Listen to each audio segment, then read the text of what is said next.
આજની સભા એ વર્ષની અંતિમ રવિ સભા છે. 2023ની અંતિમ સભા છે, આપણી નહીં. આ વર્ષની આ છેલ્લી રવિ સભા. અને હમણાં જ આપણે વિડીયો નિહાળ્યો. પરમ પૂજ્ય પ્રમુખ સ્વામી મહારાજને, મહંત સ્વામી મહારાજને રામ જન્મભૂમિ ઉપર રામ મંદિરનું નિર્માણ થાય એના માટેની કેવી પ્રબળ ઈચ્છા હતી, કેવી પ્રાર્થનાઓ હતી અને કેવા પ્રયાસો એમણે કર્યા હતા. આજે જ્યારે 2023નું વર્ષ પૂર્ણ થશે ને આવતીકાલથી 2024ના વર્ષનો મંગલ પ્રારંભ થશે.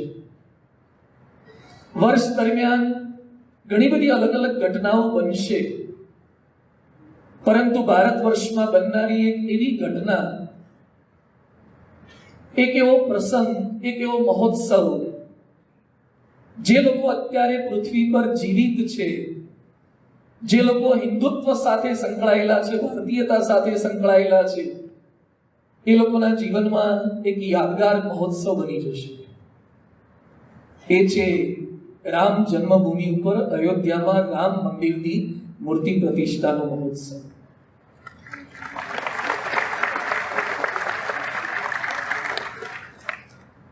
હમણાં જ વિડીયોમાં પણ ઉલ્લેખ આવ્યો કે ભગવાન સ્વામિનારાયણ જ્યારે છપૈયાથી અયોધ્યા પધાર્યા ત્યારે એમનો બાલ્યકાળ ઘણા બધા મંદિરોના દર્શનમાં વીતતો હતો. એમણે પણ અલગ અલગ મંદિરોની અંદર ભગવાન શ્રી રામના મહિમાના પદોનું શ્રવણ કર્યું હતું, કથાનું શ્રવણ કર્યું હતું. બ્રહ્મ સ્વરૂપ યોગીજી મહારાજ જ્યારે જ્યારે છપૈયા અયોધ્યાની યાત્રાએ પધારતા ત્યારે અચૂક યોગી બાપા ત્યાં પધારીને ધૂન પણ કરતા. પ્રમુખ સ્વામી મહારાજે પણ ધૂન કરી છે. હમણાં જે આપણે આશીર્વાદ જોયા તો વિદેશના આશીર્વાદ હતા. તો સ્વામીશ્રીએ વિદેશની ભૂમિ ઉપર પણ રામ મંદિર નિર્વિઘ્નપણે વહેલી તકે થાય અને સુખ શાંતિથી થાય એવા શુભાશીષ આપ્યા હતા. અને ખરેખર ભગવાનના જ શુભ સંકલ્પથી અને દેશ વિદેશના લાખો એવા તપસ્વી સંતોની તપોભૂમિકાને કારણે આગામી 22 તારીખે 22 જાન્યુઆરીએ રામ મંદિરની પ્રતિષ્ઠા સંપન્ન થવાની છે. અનેક સંતો, અનેક ભક્તો, અનેક ભાવિકો કોઈ એક વ્યક્તિના તપથી, કોઈ એક વ્યક્તિના સમર્પણથી આ શક્ય નથી બન્યું. અનેક લોકોની પ્રાર્થનાઓ છે, અનેક લોકોનો પ્રયાસ છે. રામ મંદિરની પ્રતિષ્ઠા તો શક્ય બનશે. અયોધ્યા અત્યારે તૈયાર થઈ રહ્યું છે. સુંદર મોટું ભવ્ય એરપોર્ટ ત્યાં બનવા જઈ રહ્યું છે. ટ્રેનની સ્પેશિયલ સર્વિસીસ સ્ટાર્ટ થવાની છે અથવા કેટલીક થઈ ગઈ છે. ત્યાં રોડ રસ્તાના સમારકામ થઈ ચૂક્યા છે. હોટલોના, ગેસ્ટ હાઉસના રિનોવેશન થયા છે. સિક્યુરિટી સિસ્ટમ પણ એલર્ટ કરી દેવામાં આવી છે.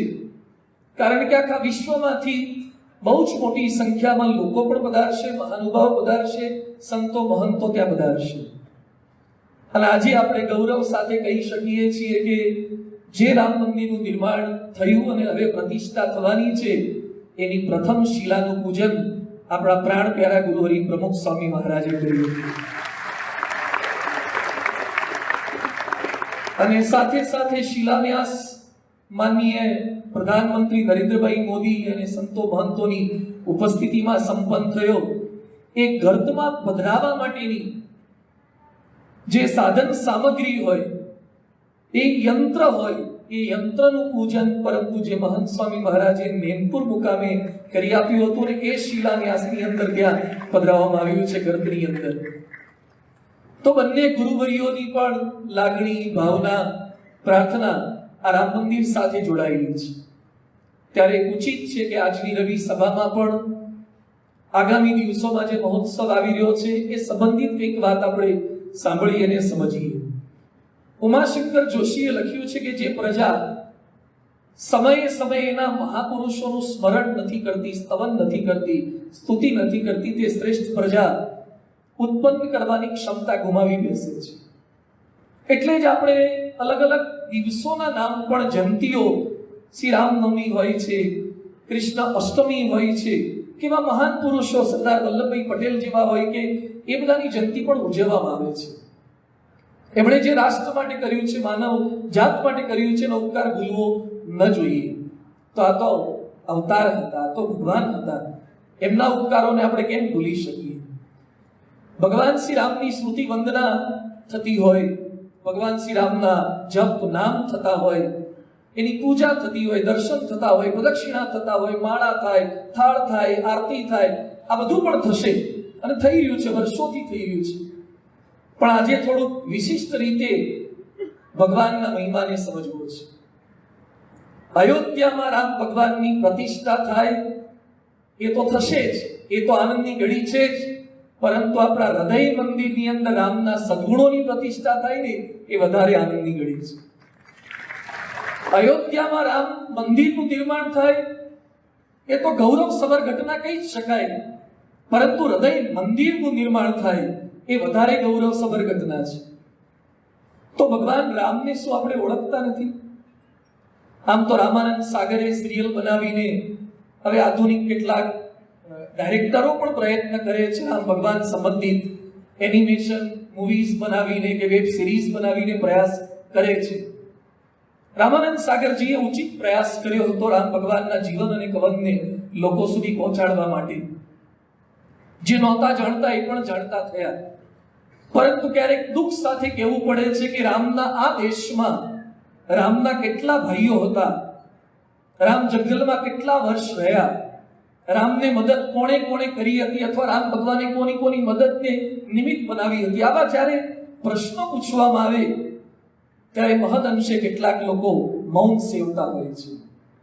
એટલે ખાલી સ્થૂળ મંદિરનું નિર્માણ થાય એ તો વિજય છે જ, પરંતુ કરોડો ભારતીયોમાં રામ ભગવાન સંબંધિત જ્ઞાનની પીપાસા પણ વિશેષ જાગૃત થાય અને જ્ઞાનવાન બને સમાજ, એ પણ આપણા સૌ કોઈની ફરજ છે. આમ રામ ભગવાનના જીવનને એક જ શ્લોકમાં કહી દેવું હોય તો કવિએ સરસ શ્લોક રચ્યો છે. આદૌ રામ તપો વનાદિ ગમનમ હત્વા મૃગમ કાંચનમ વૈદૈ હરણમ જટાયુ મરણમ સુગ્રીવ સંભાષણમ વાલી નિગ્રહણમ સમુદ્ર તરણમ લંકાપુરી દાહનમ પશ્ચાદ રાવણ કુંભ કર્ણ હનનમ એતદ હિ રામાયણમ. આખું રામાયણ એક જ શ્લોકમાં આવી જાય છે. એક જ શ્લોકની અંદર આખું રામાયણ આવી ગયું. રામ વગેરે 4 ભાઈઓનો જન્મ થયો દશરથ રાજાના ત્યાં. વિશ્વામિત્ર સાથે તપશ્ચર્યા કરવા માટે જંગલની અંદર ગયા. ફરીથી આગળ વધીને મિથિલામાં ગયા, જાનકી સાથે વિવાહ થયો, પાછા અયોધ્યાની અંદર આવ્યા. ત્યાં મંથરાની ચડવણીથી કૈકેયીએ વરદાન માંગી લીધા. જંગલમાં જવું પડ્યું, 14 વર્ષનો વનવાસ એમને ભોગવવો પડ્યો. એ દરમિયાન મૃગની અંદર સીતાજીની વૃત્તિ ગઈ અને મૃગ તરફ રામ ભગવાન ગયા અને આ બાજુ સીતાજીનું અપહરણ થયું. સીતાજીને બચાવવા માટે જટાયુએ પ્રયત્ન કર્યો તો જટાયુનું મરણ થયું. સુગ્રીવ સાથે સંભાષણ થયું, વાલીનું મરણ થયું, સમુદ્રનું તરણ થયું, લંકાપુરીનું દહન થયું, રાવણ અને કુંભકર્ણનું હનન થયું અને આટલું રામાયણ થયું. આટલા એક જ શ્લોકમાં આખી રામાયણ આવી જાય છે. પરંતુ એ કેવળ પૂરતું નથી, એ સ્ટોરી છે. આજે મારે વાત કરવી છે ગ્લોરીની વાત. રામાયણની સ્ટોરી તો જાણે છે, રામાયણની હિસ્ટ્રી તો જાણે છે, પણ રામાયણની ગ્લોરી શું છે, સ્ટોરીની પાછળ છુપાયેલું તત્વ શું છે? ભગવાન શ્રી રામ દશરથના પુત્ર હતા, અહલ્યાના ઉદ્ધારક હતા, પિતૃ આજ્ઞા પાલક હતા, શિવ ધનુષ્યના ભંજક હતા, શબરીના અભિરામ હતા, વાલીના હર્તા હતા, સેતુના નિર્માતા હતા, રાવણના સંહારક હતા. આટલા તો હતા જ, પરંતુ આજે એક વિષય પર જે વાત કરવી છે એ છે માનવતાના માર્ગદર્શક હતા. ધારો કે કોઈકને એમ કહીએ કે રામ ભગવાને રાવણનો વધ કર્યો હતો, એ તો કરે જ નહીં, કે તો ભગવાન હતા. રામે અહલ્યાને શીલામાંથી અહલ્યા બનાવી, તો કરે જ નહીં, કે ભગવાન હતા. ક્યાંક એવા ચરિત્રો આપણે સાંભળીએ છીએ ત્યારે આપણે ભગવાનની આપણી વચ્ચે એક ભેદ રેખા ઊભી કરી દઈએ છીએ, જે આપણાથી તો ન થાય, ભગવાન કરી શકે. પણ આજે જે વિષય પર આપણે વાત સમજવી છે, વિષય એવો છે કે ભગવાને એવું કાર્ય કર્યું છે, એવા સદગુણો દાખવ્યા છે, બતાવ્યા છે એમણે, એ તો સગુણ પૂરણ છે, પણ છતાં એવા ગુણો બતાવ્યા છે જે આપણે પણ આત્મસાત કરી શકીએ એમ છીએ. આમ તો મહર્ષિ વાલ્મીકીએ અને ગોસ્વામી તુલસીદાસજીએ, મહર્ષિ વાલ્મીકીએ 24,000 શ્લોકોનો રામાયણ ધર્મગ્રંથ રચ્યો અને ગોસ્વામી તુલસીદાસજીએ હજારો ચોપાઈઓ રચી અને એના આધારે દેશ અને વિદેશની અંદર બધે રામાયણને પહોંચાડ્યું છે. રામાયણ ન કેવળ મંદિરોમાં રામની મૂર્તિ સ્વરૂપે, પરંતુ ગ્રંથ સ્વરૂપે પહોંચ્યું છે. અનેક શહેરોના નામ સ્વરૂપે પણ પહોંચ્યું છે. અનેક સોસાયટીના નામ સ્વરૂપે પહોંચ્યું છે. લોકોના નામ પણ હોય છે. રામભાઈ કેટલાક લોકોના નામ પણ હોય છે. શિલાલેખ, મુદ્રિકા, ગાડીની પાછળ રામ લખેલું હોય છે. અલગ અલગ મકાન ઉપર રામ લખેલું હોય છે.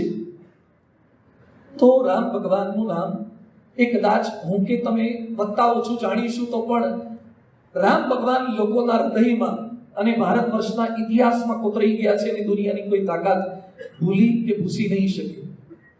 પરંતુ આજે જે વાત સમજવી છે, માનવતાના માર્ગદર્શક રામ એટલે શું? તો રામના માર્ગે જેવું છે. રામસ્ય અયનમ ઇતિ રામાયણમ. રામનો માર્ગ એ રામાયણ છે. તો રામનો કયો માર્ગ છે? નાસિકમાં નાક કપાયું, શૂળપંખાનું નાક કાપ્યું, એ માર્ગ છે. શ્રીલંકા સુધીનો માર્ગ એ તો એક જે ગૂગલમાં પકડાય એવો માર્ગ છે. જે ગૂગલમાં તમે લખો કે રામ કયા રસ્તે લંકા સુધી ગયા, રાવણનો વધ કર્યો, તો રામનો માર્ગ કયો હતો? તો ગૂગલ આ જ્યોગ્રાફિકલ માર્ગ બતાવે. પણ રામનો સદગુણોનો માર્ગ કયો હતો? તો એ તો કદાચ ન બતાવી શકે કે રામ ભગવાનનો માર્ગ કયો હતો. તો શા માટે માનવતાના માર્ગદર્શકની અત્યારે વિશેષની આવશ્યકતા શા માટે છે? સોક્રેટિસના એક શિષ્ય હતા, ડાયોનિસિયસ પણ કહે છે, ડાયોજીસિયસ કેટલાક લોકો કહે છે. બપોરે 12 વાગે હાથમાં ફાનસ લઈ અને બજારમાંથી પસાર થતા હતા. જે કોઈ મળે એને પ્રશ્ન પૂછતા હતા કે તમે કોણ? તો કોઈ બોલે કે એન્જિનિયર, ડોક્ટર, કોઈ જ્ઞાતિમાં જવાબ આપતા હતા કે ફલાણી જ્ઞાતિના છીએ, આ શહેરના છીએ, આ ગામના છીએ. અનેક લોકોને પૂછ્યું, પણ પછી એ બોલ્યા, સોક્રેટિસના શિષ્ય, કે અનેક લોકોને પૂછ્યું તો કોઈએ પોતાનો પરિચય ડોક્ટર તરીકે આપ્યો, એન્જિનિયર તરીકે આપ્યો, વકીલ તરીકે આપ્યો, પણ એક પણ વ્યક્તિ એમ ન બોલ્યો કે હું માણસ છું. માણસ તરીકે કોઈએ પોતાનો પરિચય ના આપ્યો. ક્યાંક પેટ્રોલની અછત છે, ક્યાંક તેલની અછત છે, ક્યાંક દિવેલની અછત હોય, ક્યાંક પાણીની અછત હોય, પણ માણસાઈની તો એના કરતા પણ વધારે અછત છે. માણસાઈનું અધઃપતન થાય છે. એટલે ભગવાનના માર્ગે કઈ રીતે આપણે ચાલી શકીએ? પ્રદેશની અંદર એક ભાઈનો પાલતુ કૂતરો, બહુ જ વફાદાર કૂતરો હતો. એ જ્યારે મૃત્યુ પામી ગયો પછી એની દફન વિધિ એમણે કરી અને કૂતરાની કબર પર એમણે થોડુંક લખાણ લખ્યું હતું. એમાં લખાણમાં એવા વાક્યો લખેલા હતા કે જન્મ્યો કૂતરા તરીકે પણ મર્યો સજ્જન તરીકે.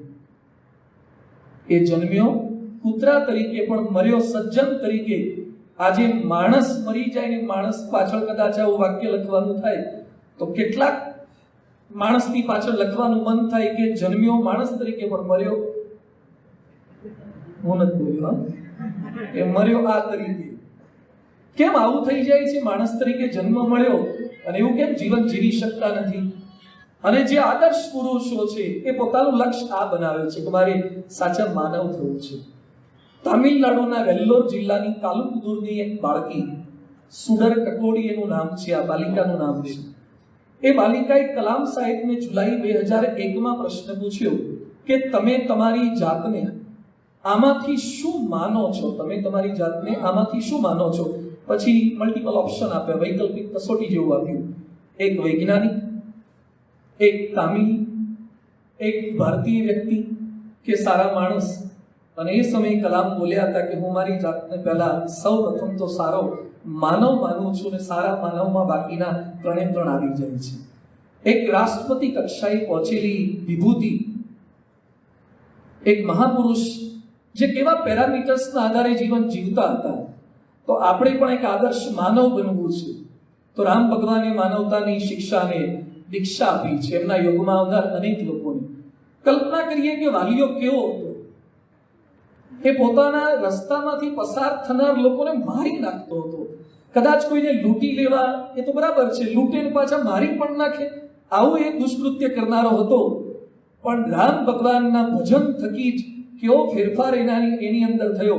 જે માણસને મારનાર હતો એ ક્રૌંચ વધના ક્રોચ પક્ષીનો વધ થયોમાં વ્યથિત થઈ ગયો. એ પક્ષીનો વધ જોઈ હશે, જેનાથી લોકો ભય પામતા. એના સાનિધ્યમાં, એના આશ્રમમાં સગર્ભા એવી સીતા એ નિર્ભયતા અનુભવવા લાગી. જે કુસંસ્કારનું મૂળ જેવો હતો, એને લવ અને કુશને સંસ્કાર આપ્યા. રામના સાનિધ્યમાં કેવું પરિવર્તન થઈ શકે છે વાલીઓ! એ રામાયણનો લેખક વાલ્મીકી બની ગયો. એટલે તુલસીદાસજીએ લખ્યું છે, રામ એક તાપસીય તારી, નામ કોટી શત કુબુદ્ધિ ઉગારી. કે રામ ભગવાનનો સ્પર્શ થયો તો શિલામાંથી એક અહલ્યા થઈ હતી, પણ રામ ભગવાનના નામ લેવાથી તો કેટલાય લોકો તર્યા છે. એમ તુલસીદાસજીએ અંજલિ આપી છે. એમ માનવતાના માર્ગદર્શક ભગવાન એ રીતે થઈ શકે છે. રામ ભગવાને પોતાના જીવનમાં અનેક ચમત્કારો બતાવ્યા, ઐશ્વર્યો બતાવ્યા, પરંતુ સૌથી વધારે આપણને સ્પર્શે એવું છે કે માનવીય મર્યાદાઓની વચ્ચે રહીને પણ એમણે માનવતાને ક્યારેય છોડી નહોતી. એ માનવતા એટલે શું? એની પરિભાષા શું છે? તો કોઈ કે પવિત્રતા એટલે માનવતા, પ્રમાણિકતા એટલે માનવતા, પ્રતિબદ્ધતા એટલે માનવતા, પરોપકારિતા એટલે માનવતા, પરસંવાદિતા એટલે માનવતા, પરમાત્મા નિષ્ઠા એટલે માનવતા. ઘણી બધી વ્યાખ્યાઓ થઈ શકે. અલગ અલગ વિચારકો પોતાની જુદી જુદી રીતે વ્યાખ્યા કરી શકે છે. પરંતુ જેમ કોઈકને કેનેડા જવું હોય તો IELTS આપે છે, તો અંગ્રેજી આવડે છે, એના 4 પેરામીટર્સ છે: રીડિંગ, રાઇટિંગ, સ્પીકિંગ, લિસનિંગ. આ 4 આવડતું હોય ને એમાં સારા બેન્ડ 6.5 કે 7 બેન્ડ આવે તો અંગ્રેજી સારું આવડે છે એવું કહી શકાય. એમ વ્યક્તિમાં માનવતા છે. શેના આધારે કહી શકાય? તો એના વિચારોને આધારે, એના ઉચ્ચારોને આધારે, અને ત્રીજું એના આચારને આધારે. 3 પેરામીટર્સને આધારે, પરિભાષાને આધારે કહી શકાય કે વ્યક્તિમાં માનવતા છે.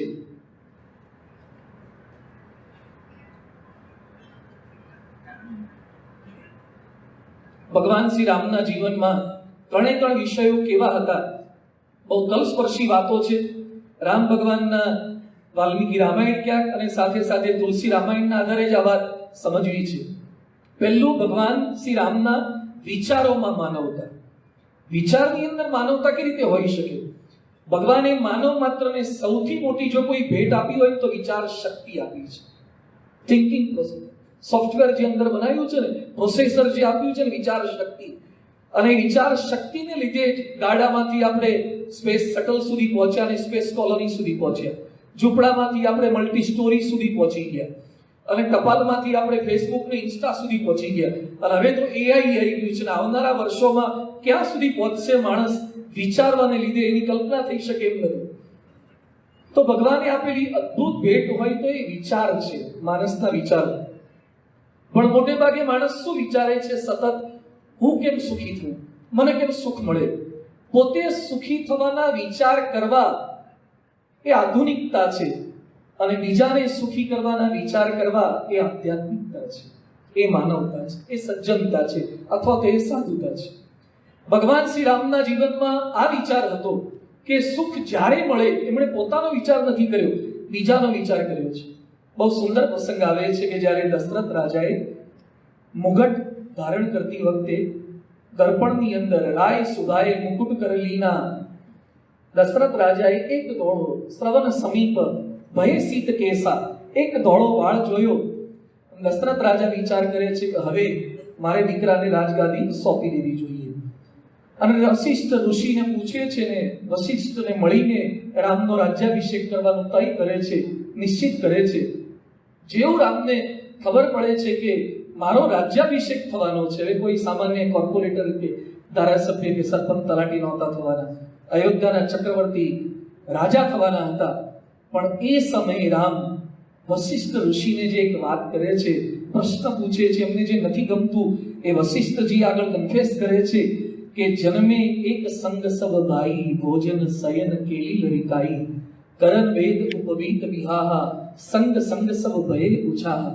કે અમે ચારે ભાઈ લગભગ સાથે જન્મ્યા, બધાના યજ્ઞોપવીત સાથે થયા, કર્ણ વેદ સાથે થયા, લગ્ન સમારોહ પણ અમારા સાથે થયા, બધું સાથે થયા.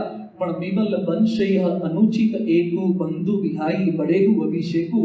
મને અમારા રઘુવંશની બધી નીતિ રીતિ ગમે છે, પણ મને એક વાત નથી ગમતી કે ત્રણેય નાના ભાઈઓને રાજ્યાભિષેક ન થાય, એમને રાજપદ ન મળે, અને મોટાને રાજપદ કેમ મળે? મોટાને જ કેમ મળે, નાનાને કેમ ન મળે? આ મને ગમતું નથી. હવે આપણને જ્યારે મળે ત્યારે બીજાનો આવો વિચાર કરાય કે રઘુવંશમાં આ ખોટું કર્યું છે. હવે આપણે કલ્પના કરીએ કે આપણા વિચારોમાં માનવતા કેટલી અંશે હોય છે. આપણે કલ્પના કરીએ કે ધારો કે આપણે બસમાં જતા હોઈએ અને એમાં આપણે ઊભા હોઈએ, મોટી ઉંમરના ઊભા હોઈએ, અને નાની ઉંમરના છોકરા છોકરીઓ બેઠા હોય, વોટ્સએપ કરતા હોય, ઇન્સ્ટા કરતા હોય, હેન્ડ્સ ફ્રી લગાવી ગીતો સાંભળતા હોય, ડોલતા હોય, તો આપણને કેવો વિચાર આવે? સજ્જય વિવેક નથી. મોટી ઉંમરના ઊભા છે ને સજ્જય સિનિયોરિટીનો એ મેળ નથી સમજતા, બીજાનો વિચાર નથી કરતા. જ્યારે આપણે ઊભા રહેવાનું થયું ત્યારે આપણને આ બધો વિવેક સૂજે છે. પણ એમાંય જો આપણને સીટ મળી ગઈ પછી જેટલા ઊભા હોય કોઈનો એ લગભગ આપણને વિચાર નથી આવતો, કારણ કે વિચારોમાં એવી માનવતા નથી. ક્યાંક ફાટક બંધ હોય અને આપણી પહેલાના લોકો જઈને ઊભા રહી ગયા હોય, પોતાની ગાડી ત્યાં ઊભી રાખી હોય, અને જેવું ફાટક ખુલે આપણે એમ વિચાર નથી કરતા કે જે પહેલા આવ્યા હોય પહેલા જવા જોઈએ. એવો વિચાર આપણને નથી આવતો. કાવ મારીને જે બિચારા હજી તો સ્ટાર્ટ કરવા જાય પહેલા તો આપણે ઘૂસી ગયા હોય. સુખ મળે, ફાટક ખુલે ત્યારે બીજાનો વિચાર નથી આવતો. આગળ નીકળવાના જ વિચાર. રવિ સભામાં એવું નહીં કે જે પહેલા આવ્યા હોય પહેલા આવે, આપણે છેલ્લા આવ્યા હોય તો પ્રસાદમાં પહેલા હોય. એવું નહીં કે હું છેલ્લે આવ્યો છું તો હું પ્રસાદમાં છેલ્લે જાઉં, વ્યક્તિગત દર્શનમાં છેલ્લે જાઉં. ના, હું ગમે ત્યાંથી ઘૂસ મારીને પહેલા જાઉં. આ જે વિચાર છે એ વિચારોમાં માનવતા નથી. સુખ મળે જ્યારે મળે, જેટલું મળે, બીજાનો વિચાર આવે. આ રામ ભગવાનની પ્રકૃતિ હતી. તુલસીદાસજી આગળ લખે છે, જેહી વિધિ હોઈ સુખી સબ લોગા, કરહી કૃપાનિધિ સોઈ સંજોગા. બીજી એક વિચારધારા છે કે પોતે દુઃખ મુક્ત થાય એવા વિચાર માણસ માત્રને આવે છે, પણ બીજા બધાને દુઃખ પડી રહ્યું છે એ બધા દુઃખ મુક્ત થાય આવા વિચાર આપવા એ માનવતા છે, એ મહાનતા છે. રામ ભગવાન જ્યારે જંગલની અંદર પધાર્યા, આમ તો રાજકુંવર હતા અને રાજા બનવાના હતા, સુખ સાયની છોડીને જંગલમાં ગયા. જે મખમલના ગાડલા પર સૂતા હતા એ ઘાસ પર સૂતા હતા, છતાં એમણે એક પણ ફરિયાદ કરી નથી. જે રથમાં બેસતા હતા, હાથી ઘોડા પર બેસતા હતા, એ પગપાળા ચાલતા ગયા છે 14 વર્ષ, છતાં એણે ફરિયાદ નથી કરી. 32 પ્રકારના વ્યંજન જમતા હતા, એ ઘાસ ફૂસ ખાતા હતા, ફળ ફૂલ ખાતા હતા, છતાં એમણે કોઈ કમ્પ્લેન નથી કરી, કોઈ મોળો વિચાર નથી કર્યો. પરંતુ હવે બહુ રસપ્રદ પ્રસંગ આવે છે કે ચિત્રકૂટમાં જ્યારે રામને પાછા તેડવા માટે ભરત અયોધ્યાવાસીને લઈને આવ્યા, અને એ સમયે અયોધ્યાવાસીને વનની તકલીફો ભોગવતા જોઈ અને રામ એકદમ વ્યથિત થઈ ગયા અને વશિષ્ઠજીને કહે છે, નાથ લોગ સબ નિપટ દુખારી, કંદ મૂલ ફલ અંબુ આહારી, સાનુજ ભરત સચિવ સબ માતા, દેખી મોહી પલ જીની જુગ જાતા. કેમ આ લોકોનું દુઃખ જોઈને મારી એક એક પળ યુગ સમાન જાય છે. હવે ભાઈ આ લોકો તો આજે જ આવ્યા છે, એમને તો એક જ વાર ઘાસ પર બેસવાનું થયું છે અને ખાવા પીવાનો સામાન લઈને આવ્યા છે. એમણે કે તમારી જેમ ફળ ફૂલ સતત આટલા વર્ષોથી ખાવા નથી પડ્યા, પણ છતાં રામ ભગવાને મારી એક એક પળ યુગ સમાન જાય છે એમ નથી બોલ્યા. પણ આ અયોધ્યાવાસીને તકલીફ પડી રહી છે એ મારાથી સહન થતી નથી. તો આ એમની માનવતા હતી. પોતાના સુખ મળે ત્યારે પણ બીજાનો વિચાર કરતા હતા, અને જ્યારે બીજાને દુઃખ મળે ત્યારે દુઃખ મુક્ત કેમ થાય એ વિચાર પોતે કરતા હતા. આજે માનવજાત શું કરી રહી છે?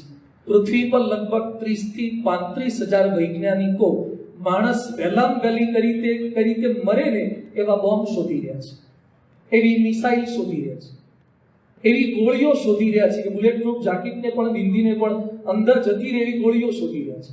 માણસને મારવાનો પ્રયત્ન સતત થઈ રહ્યો છે. તો માનવતા ક્યાં રહી?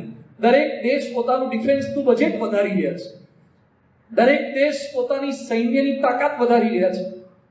માનવતા એ બીજાના દુઃખે દુઃખી થાય, બીજાના સુખે સુખી થાય એ માનવતા છે.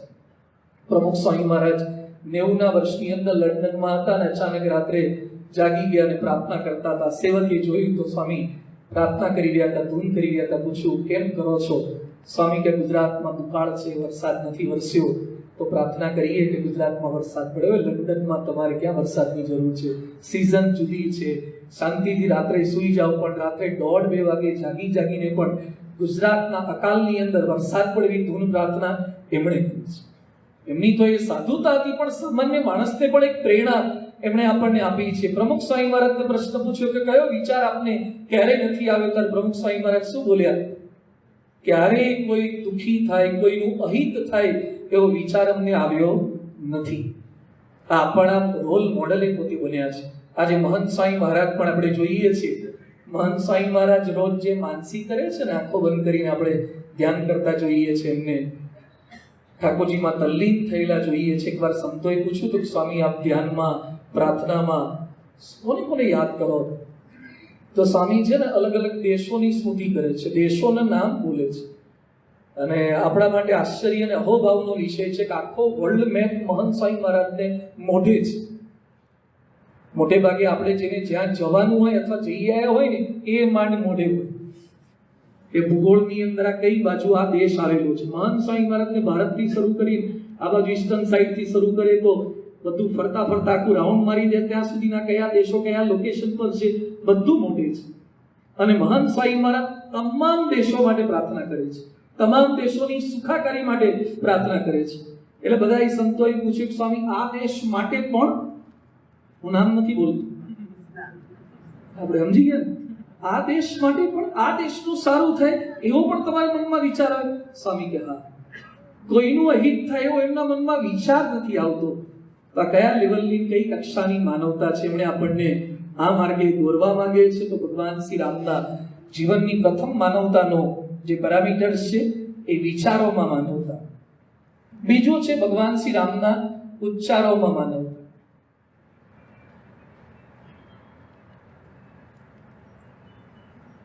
ભગવાને માણસને આપેલી વિશિષ્ટ ભેટ એ વાણી છે. વિચારની જેમ ભેટ છે વાણીની પણ આગવી ભેટ છે.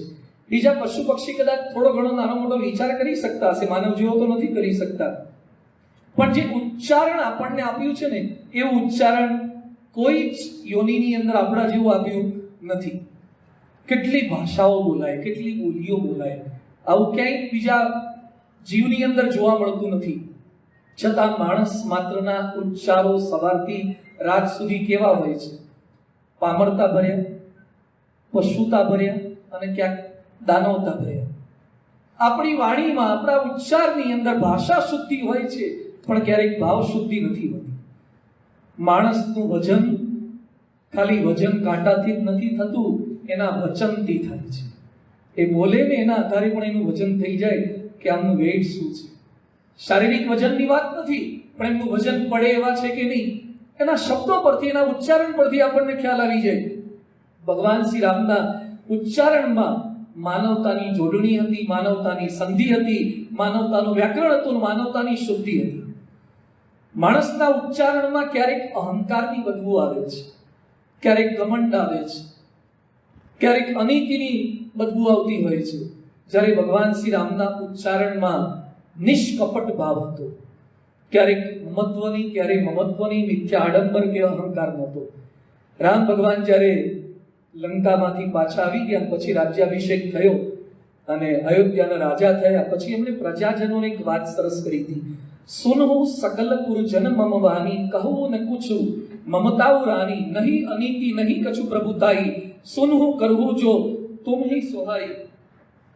રામ ભગવાન જે વાત કરી રહ્યા છે મમત્વ રહિત છે, જેમાં અનીતિ પણ નથી અને અહંકાર પણ નથી. ભગવાન સ્વામિનારાયણ પણ આવો ઉલ્લેખ મધ્યના 13મા વતનાવતમાં કર્યો છે કે મારે જે આજે વાત કરવી છે તે દંભે કરીને પણ નથી કરવી, માને કરીને પણ નથી કરવી, અમારી મોટપ વધારવા સારું પણ નથી કરવી, પણ કોઈકને સમજાઈ જાય તો એના જીવનું રૂડું થાય તે સારું આજે આ વાત કરવી છે.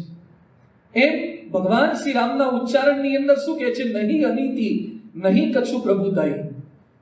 બીજી ઉચ્ચારોની અંદર માનવતા શું કહી શકાય કે બીજાનું સારું થાય એવા ઉચ્ચારો હોય. ભાંગેલા હૈયા પણ પાછા મજબૂત થઈ જાય, તૂટેલી તિરાડો પણ સંધાઈ જાય. કેટલાક લોકોના ઉચ્ચારણ એવા હોય કે ક્યાંક અંધાયેલા હોય ને એ પાછા વિખરાઈ જાય. જેમ યોગીજી મહારાજના વખતની અંદર કેટલાક યુવકો મુંબઈથી આવ્યા હતા, પછી એ વાસણ ઉટકવાની સેવામાં જોડાયા હતા. આમ બોમ્બેના સુખી પરિવારના હોય, સારું ભણેલા હોય, એટલે આવી સેવા ન કરી હોય, એટલે નહોતું ફાવતું, નહોતું ગમતું, એમને થોડી રુચિ નહોતી. પણ પછી યોગી બાપાએ બળભરી વાતો કરી એટલે એક દિવસે વાસણ ઉટકવા માટે ગયા, અને જે લોકો રોજ વાસણ ઉટકતા હતા અથવા તો એમને ક્યારેય જોયા નહોતા, એ લોકો શું બોલ્યા, કહો આવી ગઈ મોટી સેવાની પૂંછડીઓ. એટલે પેલા લોકો માંડ યોગી બાપાએ પંપ મારી મારીને હવા ભરી હતી, બધી પેલા લોકોના ઉચ્ચારણે હવા બધી જ કાઢી નાખી. ક્યાંક આપણે કોઈકની સેવા કરતા ન કરી શકીએ તો કઈ નહીં, પણ જે કરે છે એને પાછા ન પાડીએ તો પણ ઉચ્ચારોની એ માનવતા છે. આપણા શબ્દે કરીને કોઈ પાછા ન પડવા જોઈએ, આપણા શબ્દે કરીને કોઈના દિલ તૂટવા ન જોઈએ. માણસ ટંગથી દુખી નથી થતો, પણ ટોનથી દુખી થાય છે, અને ટોન્ટ માર્યા વગર રહેવાય નહીં. અસભ્ય ઉચ્ચાર, કોઈ શબ્દો નીકળી જ જાય છે મુખની અંદરથી ક્યારેક ક્યારેક. રામ ભગવાનના ઉચ્ચારણમાં બીજી માનવતા એ હતી કે કોઈ અસભ્ય બોલે છતાં પણ રામના ઉચ્ચાર બહુ સભ્ય રહેતા હતા. મોટે ભાગે આપણા બધાની માનસિકતા કેવી હોય છે, કોઈ આપણને પહેલી ABCD વાત કરે તો પહેલીમાં જવાબ આપવાનો, બીજીમાં વાત કરે તો બીજીમાં જવાબ આપવાનો. જેમ આપણી ગાડીને કોઈ કારણ વગર સેટ અથડાવે ઠોકે તો કેવો અંદરથી શ્લોકો કયા નીકળે, સત્સંગ દીક્ષાના નીકળે, શિક્ષાપત્રીના નીકળે, અને મૃદુ વાણી નીકળે, એકદમ હિતકર વાણી નીકળે, સુખકર વાણી નીકળે. કદાચ આપણે અપશબ્દો ન બોલીએ પણ આપણો ભાવ તો ફરી જાય, ટોન્ટ તો ફરી જાય છે, અને આક્રોશપૂર્વકની વાણી આવી જ જાય. જ્યારે રામ ભગવાનના ઉચ્ચારોની અંદર પણ માનવતા હતી. કોઈક એમના પર ગુસ્સે થાય છતાં પણ એમના ઉચ્ચારણ એવા અસભ્ય ઉચ્ચારણ નહોતા. આપણે કદાચ ઉલ્લેખ તો સાંભળ્યો જ છે, વાંચ્યો હોય તો, જ્યારે એમણે મિથિલામાં પધાર્યા અને શિવ ધનુષ્યનો ભંગ કર્યો, અને અવતાર એવા પરશુરામજી ત્યાં પધારી ગયા અને ગુસ્સામાં હતા, કારણ કે શિવ ધનુષ્યનો ભંગ થયો હતો એટલે ગુસ્સામાં હતા, અને બહુ જ આક્રોશમાં આવીને બોલી રહ્યા હતા કે કોણે આ તોડી નાખ્યું, કોણ છે, હમણાં મારી પરશુથી એનું મસ્તક જુદું કરી નાખ્યું. અને એ સમયે એમને લક્ષ્મણ છે બરાબર ના લે છે. લક્ષ્મણ એ વધારે ગુસ્સે થાય એવા જ જવાબ આપે છે, પણ રામ ભગવાને પરશુરામ ગુસ્સે થતા હતા છતાં પણ શું બોલ્યા હતા, નાથ શંભુ ધનુ ભંજ નિહારા, હોઈ કેવું એક દાસ તુમારા, આય સુકા કહી કિને મોહી. આપ બોલી રહ્યા છો કે કોને ધનુષ્ય તોડ્યું, તો આપના પ્રશ્નનો જવાબ એ જ છે કે આપના કોઈક દાસે શિવ ધનુષ્ય તોડ્યું છે, આપના કોઈક દાસે. નહીં તો આપણે મેં તોડ્યું, બોલ શું કામ છે, જાઓ થાય કરી લો. રામ ભગવાને આવી વાત નથી કરી, મેં તોડ્યું. અને આ તો ગૌરવની વાત નથી કે એમણે તોડ્યું, બીજા કોઈનાથી નથી તૂટ્યું, એ પોતે તોડી શક્યા છે. પણ અસભ્યતાની સામે પણ એમની સભ્યતા વાણીમાં રહેતી હતી. આપણે જેમ ઈટકા જવાબ પથ્થરથી આપીએ, એમના જીવનમાં ક્યારે આવું નહોતું. આપણે ગાડી પાર્ક કરી હોય યોગ્ય જગ્યાએ અને સ્વયંસેવક આપણને આવીને એમ કે આ કોની ગાડી છે, મારી છે, શું કરવું છે, તો સ્વયંસેવક થોડી ખસેડો, નહીં ખસે. હવે પેલો તો બિચારો શાંતિથી બોલે છે તો પણ ઘણીવાર આપણા અસભ્ય ઉચ્ચારણ થઈ જાય છે. પણ માનવતા કોને કહેવાય? સામેવાળાની ભૂંડાઈ સામે પણ આપણા મોઢામાંથી ભલાઈ નીકળે ને, એ માનવતા છે. ઉચ્ચારોમાં એ માનવતા છે. રામના ઉચ્ચારણની અંદર આ હતું. બીજું, રામ ભગવાન ક્યારે કોઈના ઉપકારોને ભૂલતા નહોતા. કોઈએ ઉપકાર કર્યા હોય પોતાની વાણીમાં લાવતા હતા. મોટે ભાગે આપણામાં કેવું થાય છે, કોઈ આપણા પર ઉપકાર કર્યો હોય તો પછી એ ઘડીએ ઘડીએ યાદ નથી કરતા કે આમણે મને કંઠી પહેરાવી હતી, આમણે મને સભામાં લાવતો કર્યો, આમણે મને વ્યસન છોડાવડાવ્યું, આમણે મને દર્શન કરાવડાયા હતા. સતત નહીં, આમના લીધે હું મોટો થયો, આમણે મને પ્રવચન શીખવાડ્યું, આમણે મને પારાયણ શીખવાડી, આમણે મને એન્જિનિયર કર્યો, આગળ કર્યો. ના ના, હવે તો હું મોટો થઈ ગયો, હવે હું એ સીડીની જરૂર નહીં, એને હું યાદ નહીં કરું. રામ ભગવાન જેણે જેણે ઉપકારો કર્યા હોય એને પોતાની વાણીમાં પાછા ઉલ્લેખનીય કરતા હતા, ઉલ્લેખ કરતા હતા. રામાયણની અંદર વાત આવે છે, રામ ભગવાન વાનરોને યુદ્ધ પૂર્ણ થયા પછી કહે છે, સુરદો મે ભવંતસ્ય શરીરમ ભ્રાતરસ તથા, તમે મારા ભાઈ છો, તમે મારા મિત્ર છો, અને તમે તો મને મહાન સંકટથી બચાવ્યો છે. તુમારે બલ મે રાવ માર્યો, તિલક વિભીષણ કહ મુનિ ધાર્યો. હનુમાનજીને કહે છે, સુનુ કપી તો હી સમાન ઉપકારી, નહીં કો સુર નર મુનિ તનુધારી. પ્રતિ ઉપકાર કરો કા તોરા, સન્મુખ હોઈ ન સકત મન મોરા. હનુમાનજીને રામ ભગવાન કહે છે કે હનુમાનજી, હું તમારો ઉપકાર કરી રીતે માની શકું. એકૈકસ્ય ઉપકારસ્ય પ્રાણં દાસ્યામિ તે કપે. હે કપી, તારા એક એક ઉપકાર માટે તું મારા પ્રાણ ન્યોછાવર કરી દઉં તો પણ ઓછા છે. આપણી વાણીમાં પણ જેણે આપણને અલ્પ જેટલી પણ મદદ કરી હોય એનો ઉપકાર માનવાનું ક્યારેય ભૂલવું નહીં. પરમ પૂજ્ય પ્રમુખ સ્વામી મહારાજ કે આખી ગુણાતીત પરંપરામાં આપણને દેખાય છે. ઉત્સવ કોઈ પણ થાય ને પછી અભિવાદન સમારોહ હોય એમાં બાપા બોલતા કે મેં તો ખાલી ગાદી શોભાવી છે, બધા સંતોએ મહેનત કરી એટલે સમયનો સરસ થયો. આપણે શતાબ્દી મહોત્સવમાં જોયું કરનાર બધું જ મહંત સ્વામી મહારાજ હતા અને ક્રેડિટ કોને આપી? 80,000 સ્વયંસેવકો. 80,000 સ્વયંસેવકો. પણ તમે જો એમ ન બોલ્યા હોત કે હવે અમારો વારો છે, તમે જો વાતાવરણ સાનુકૂળ ન કર્યું હોય, તમે કોરોનાને કંટ્રોલ ન કર્યો હોત, તમે જો બધી પરમિશનો ન લેવડાવી હોત, તમે જો પ્રકૃતિ ઉપર નિયમનને વાતાવરણ સાનુકૂળ ન કર્યું હોત, તમે જો રજામાં એડજસ્ટમેન્ટ ન કરી આપ્યું હોત તો અમે સેવા ક્યાંથી કરી શકવાના હતા? પણ છતાંય હંમેશા ક્રેડિટ સ્વયંસેવકોને આપે છે, સંતોને ક્રેડિટ આપે છે. તો રામ ભગવાન અને આપણી પરંપરા પણ આપણને આ વાત શીખવે છે. બીજું, ઉચ્ચારોની અંદર માનવતા એટલે જ્યારે માણસને, મેં પેલી અસભ્યતાની વાત કરી, બીજી એક વાત છે જ્યારે આપણને કંઈક અન્યાય થાય ત્યારે આપણા ઉચ્ચાર થોડાક ફરી જાય છે. આમ સારા જ હોય પણ જ્યારે આપણને ગેરરીતિ થાય, આપણી સાથે અન્યાય થાય ત્યારે પણ કેટલાકના ઉચ્ચારણ થોડાક બગડી જતા હોય છે. હું આટલો જૂનો અને મારા પછી નોકરીમાં જે આવ્યો તેને પ્રમોશન આપ્યું અને બોસ કપટી છે, પક્ષપાતી છે, પોલિટિશિયન છે, એ સાથી મિત્રો સાથે આવી વાતચીત કરવા લાગે, ઉચ્ચારણ કેમ ફરી ગયા? કારણ કે એને કંઈક અન્યાય થયો. જેમ આપણા બાપુજીએ ભાગલા પાડ્યા ભાઈઓના, એમાં નાના ભાઈને થોડુંક વધારે આપી દીધું હોય, પછી ક્યારેક આપણા ઉચ્ચારણ બાપુજી માટે પણ ખરાબ નીકળી જાય છે કે મારા બાપે અન્યાય કર્યો છે, નાના ભાઈને વધારે દીધું છે અને મને નથી દીધું, તો ઉચ્ચારણ બગડી ગયા કારણ કે આપણને અન્યાય થયો. અને ભગવાન સાથે પણ આવા ઉચ્ચારણ થઈ જાય કે અભિષેક કરી કરીને થાકી ગયા, હવે તમે જુઓ, હવે પ્રાર્થના લેટર લખીને થાકી ગયા, હવે નોકરીનો કઈ પત્તો પાડો, સંતાનનો કઈ જન્મ થાય એવું કઈ કરો.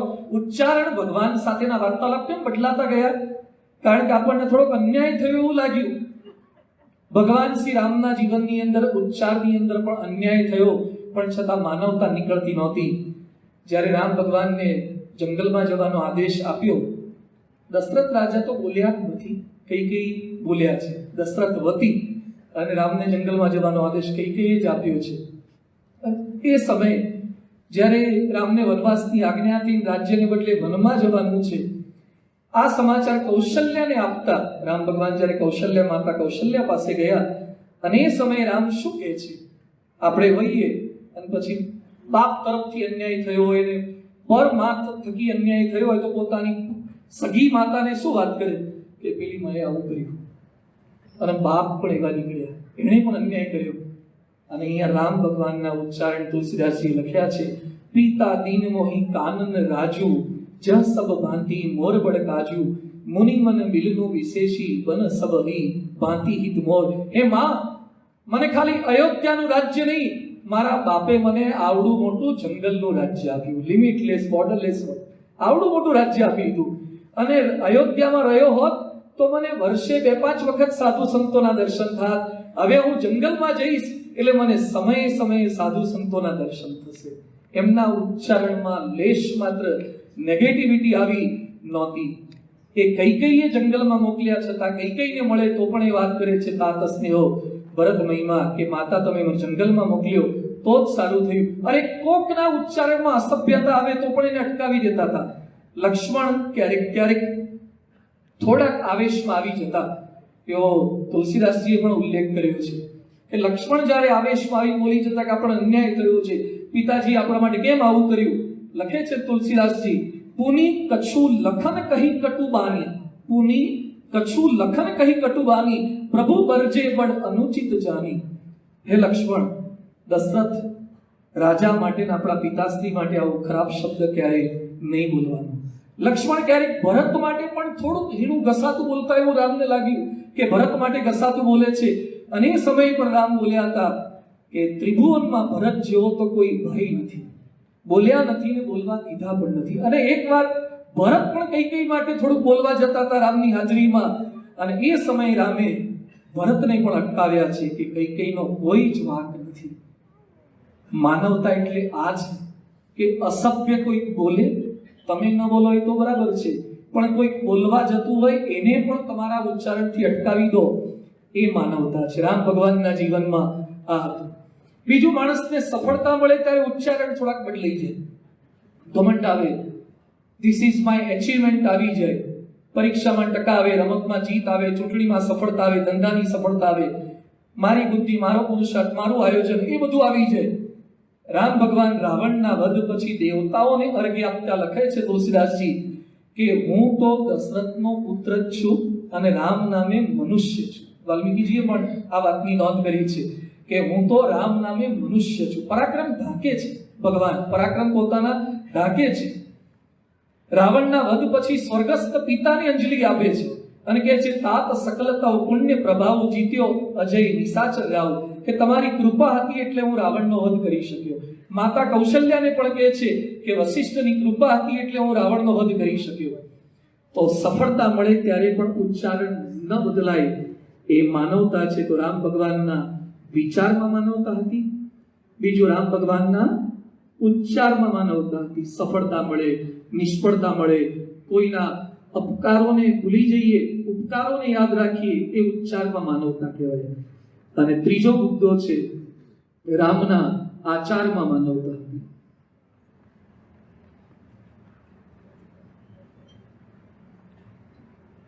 એક સંસ્કૃત સુભાષિતમાં લખ્યું છે મનસી અન્યદ વચસી અન્યદ કર્મણી અન્યદ દુરાત્મના, કે જે દુષ્ટ લોકો છે એના મનમાં જુદું હોય, એની જીભ પર જુદું હોય અને એના આચારની અંદર જુદું હોય.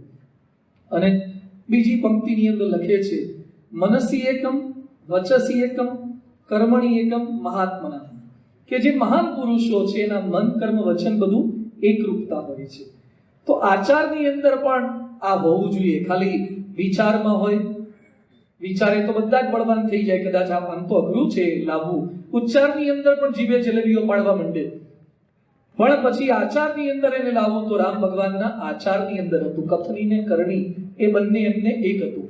કેટલાક કદાચ વિચાર સારા આપી શકે, કદાચ ઉચ્ચારણ પણ સારું કરી શકે, પણ રામ ભગવાનના જીવનમાં જે ગુણ છે કે સૌને સાથે રાખતા, પોતાના ભાઈઓને પણ પોતાના મિત્રોને પણ લખે છે વેદ પુરાણ સુનહી મન લાહી આપુ કહી અનુજન સમુજાઈ. રામ ભગવાનના ગુણ ગાતા એના ભાઈઓ વાત કરે છે કે બધા ભાઈઓને સાથે રાખતા, અમને આગળ વધારતા, આગળ શીખવાડતા બધું.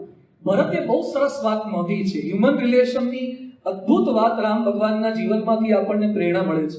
કોઈ એચઆરની ગમે તેટલી વાત કરે, કોઈ હ્યુમન રિલેશન પર સેમિનાર કરી નાખે, અને આ ચોપાઈમાં જે વાત આવે છે, ભરત રામ ભગવાનનો એક ગુણ જણાવતા લખે છે શિશુ પંતે પરિહરેહુ ન સંગુ કબહુ ન કિન મોર મન ભંગુ. રામ ભગવાને અથવા મારા ભાઈ રામે આજ સુધીમાં મારા મનને ક્યારે તોડ્યું નથી. મેં પ્રભુ કૃપા રીતિ જીએ હોય હારે હું ખેલ જીતાવ હોય. રમત ગમતની અંદર હું જીતી જાઉં એના માટે પોતે જાણી જોઈને હારી જતા મને જીતાડવા માટે. કેટલી સરસ વાત કરી છે કે રામ બીજાને જીત આપતા હતા, પોતે હારી ગઈ. પોતે હારે તો જ બીજા જીતી શકે. અને એક પંક્તિ તો અતિ સુંદર છે આમાં, કબહુ ન કીન મોર મન ભંગુ. હૃદય પર હાથ મૂકી કહીએ, આપણા માટે પૃથ્વી પરના કેટલા માણસો બોલી શકે કે આમણે મારા મનનું ક્યારે ભાંગ્યું નથી, કે મારું મનગમતું ક્યારે તોડ્યું નથી. કેટલા લોકો બોલી શકે કે આપણે મારું ક્યારે મન ધાર્યું થવા દીધું નથી, તોડી દીધું છે, દર વખતે મારું મનગમતું મુકાવડાયું છે. રામ ભગવાનના આચારની અંદર આ માનવતા હતી. એ સારું વર્ત્યા છે, સફળતા પ્રાપ્ત થઈ છે, પણ લેશ માત્ર એમની ચહેરાની રેખામાં ફેરફાર થયો નથી.